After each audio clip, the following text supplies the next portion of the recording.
Hi everyone, my name is Marcus Seymour, and I'm the Chief of Staff here at TaxGPT. Today, we're going to be covering document upload and how to continue to provide context to the AI model to make sure that you get the best research possible. So let's get started. So here you can see we're back at this chat window where we can put in our prompt. As we talked about, one of the key things when you're using AI is to really provide it context. In a previous video, we talked about how to prompt and the different frameworks that you can use in order to get the best information from the model.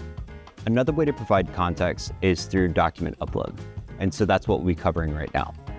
Over here in the prompt window, what you'll do is you'll click here on this paperclip icon.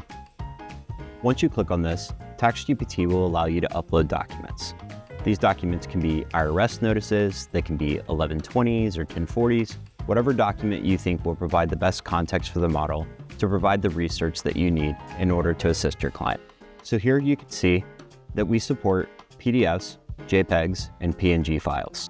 You can drag and drop files into here, or you can select the files from your computer. Once it's fully uploaded, we'll put our prompt into the prompt window, and then we'll see what kind of information it returns.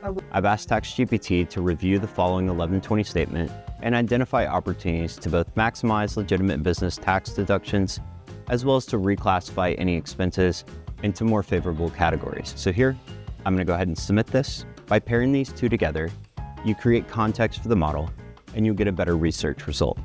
So let's go through this. Here you can see that TaxGPT's utilized the document alongside your original prompt to come up with a couple of things. So let's see what it read from the document. It found that there was an exhaust hood for $15,000 and a depreciated delivery truck for $43,000.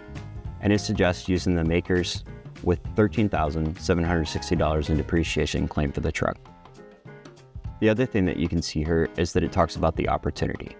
So again, TaxGPT has looked at this 1120 and said, here's an opportunity for you and for your client.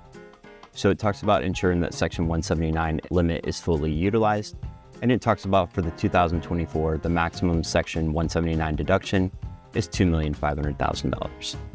As you continue to go through the research, you'll see that it covers advertising and marketing, and again, you can see that it's continuing to pull different numbers from the document to provide more context from the model. So I hope this was helpful. In future videos, we're going to cover our writing model to continue to provide context and really help with your workflows internally inside your organization. See you next time.